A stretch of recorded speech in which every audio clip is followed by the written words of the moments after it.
Welcome in everyone to this week's episode of The Weekly Toast, the Monday morning breakfast show that dives into the most recent gaming news that's caught my attention over the past week. In today's episode, I share my hands-on experience with V Rising on its highest difficulty. Overwatch 2 enters Season 11 with some mad theme that not so subtly nods at the Power Rangers. Cozy tavern-keeping game Traveler's Rest releases a new trailer showcasing the brand new City Zone and story features coming out in the July update. And finally, let's take a look at a couple of games that I've played this week, including fantasy wave defense colony building game First Dwarf and the dark, gritty sci-fi hack and slash set in the infamous Warhammer universe, Darktide. So let's begin today's episode by talking about my latest survival playthrough. I recently streamed my entire playthrough of V Rising on Twitch, and I decided to set both myself and my companions the task of clearing the entire game on the highest difficulty, as I wanted a true challenge throughout our playtime with the game. So why choose to play on brutal mode? When playing a survival game, I enjoy farming items, building bases, and decorating everything. I also enjoy a really good challenge, and V Rising provides this via the brutal mode. On normal difficulty, the game already throws quite a lot of damage at you anyway, but adding the twists that brutal mode offers means the extra mechanics are added to the V-Blood encounters. V-Bloods are the bosses in the game. Everything also has way more health and they do more damage. In addition to that, the bosses are always 3 gear levels higher than you. The difference between gear level means even greater damage done to you.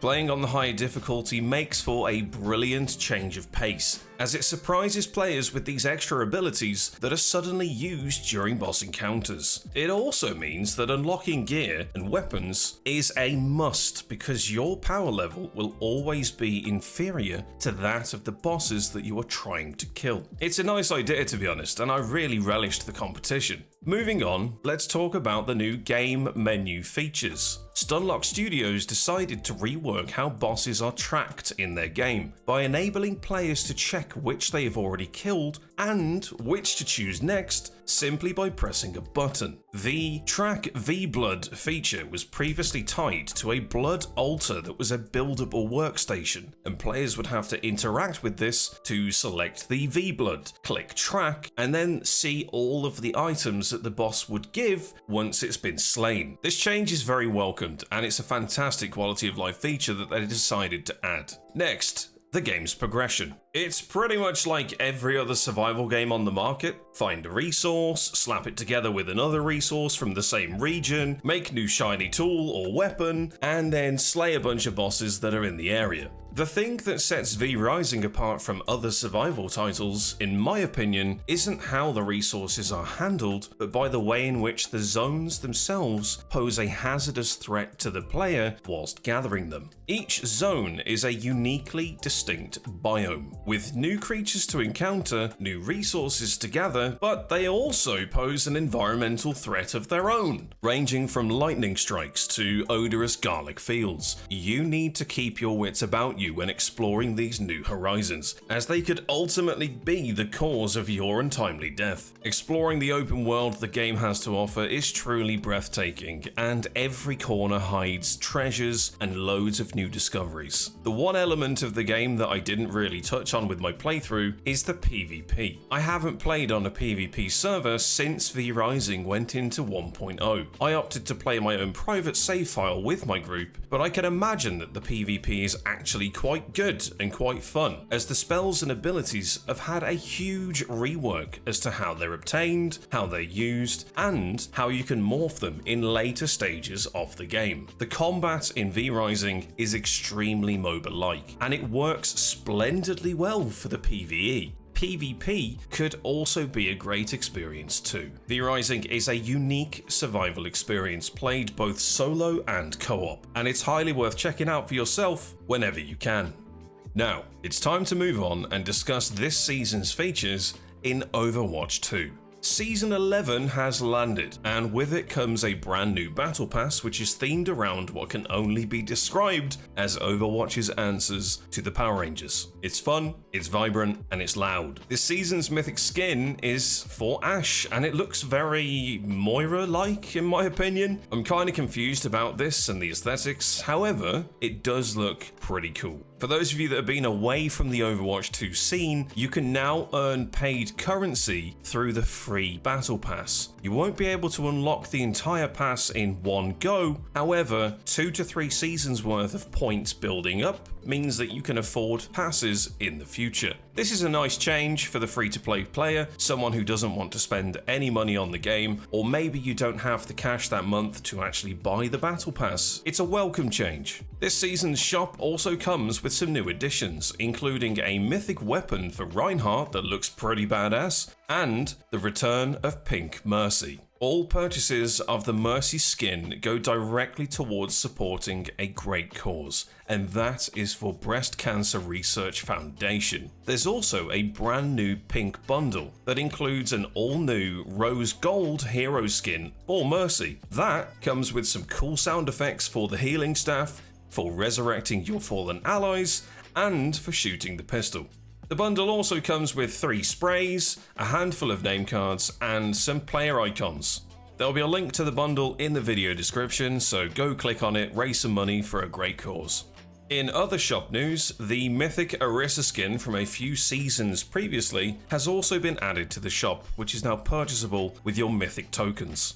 So if you missed out on the skin a few seasons ago, it's now available. As usual, there's some balance changes and some reworks across heroes that have been updated in this patch, including the much needed rework of Cassidy's gravity-defying grenade. The grenade is now a short-range flashbang that micro-stuns a target and prevents any movement abilities from being used temporarily. Overwatch is, quite honestly, the only casual PvP game that I enjoy playing right now. And it's free, so it's not bad to pick up and play. If you've never played the game, I encourage you to give it a bash. Why not invite a few friends to try it out and learn some iconic character names, faces, and abilities to try something new in your gaming roster.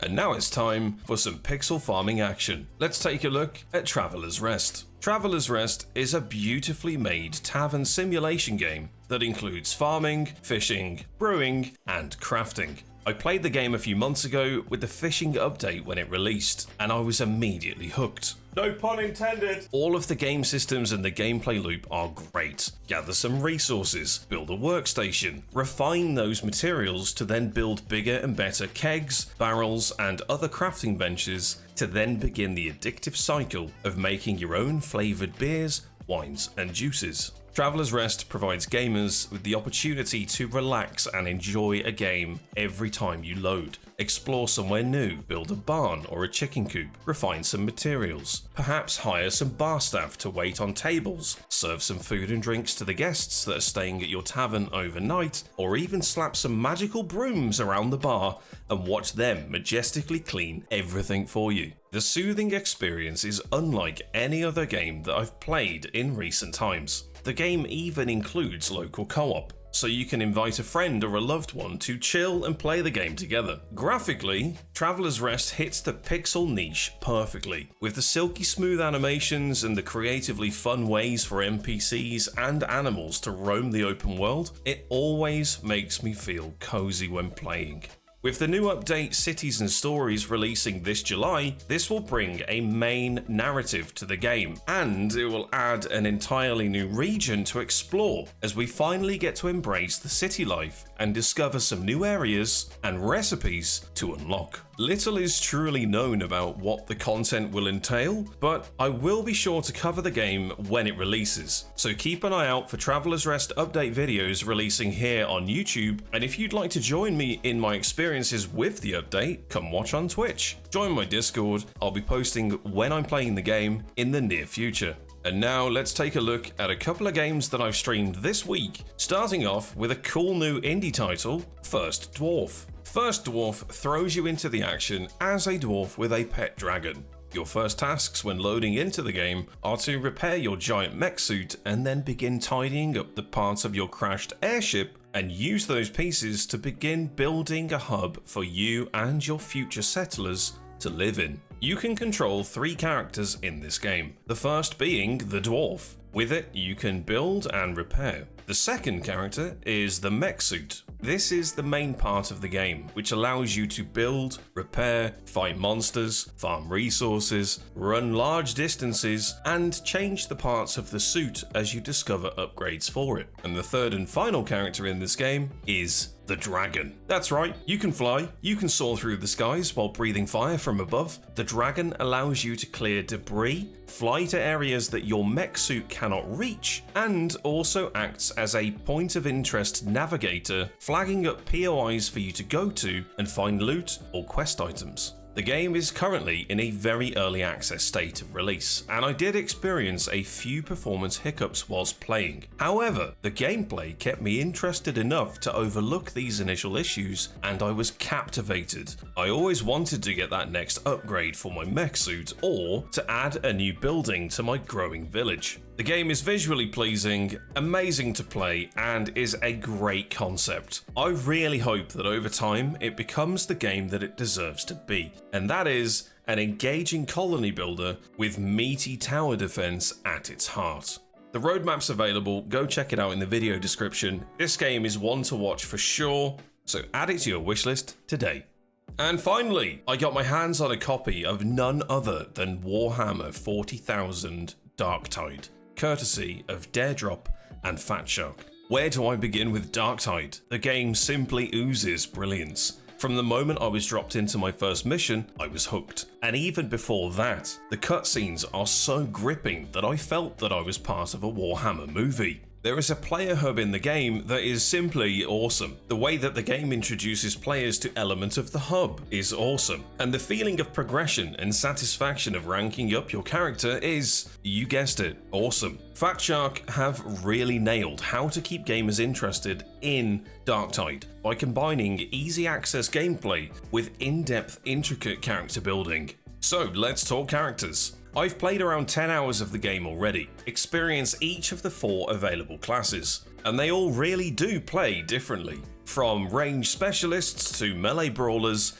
the game caters for each playstyle, and the classes even have their own tech trees, which further evolve how you can play each role. Moving on to the missions, the environments are perfectly designed. The lighting, the fog, the texture details, everything blends together to truly immerse you in the mission. Now, combine that with 5.1 surround sound audio with screams echoing, grunting behind doors, and the festering plague creature noises that come from behind. You really do feel like you're right there in the heart of the action. I can't stop smiling when I talk about this game. Everything is extremely impressive.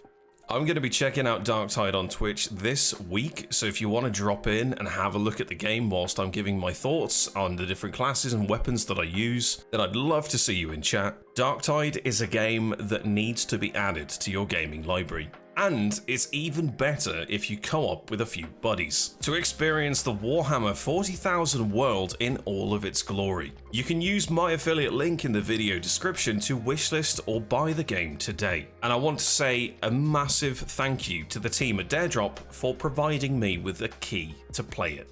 Ladies and gents, it's that time of the week where I remind you that this week's Epic Games Store freebie is available. And this week, you can claim Lovecraftian-inspired top-down exploration game, Sunless Skies. There's a link at the top of the video description, head over to it and claim it today. And that's it for this week's episode of The Weekly Toast. If you enjoyed the video, then drop a like, subscribe if you're new here, and tune in next Monday for another roundup of my weekly gaming highlights. Social and stream links are below in the video description. Thank you ever so much for watching, and I'll see you in the next one.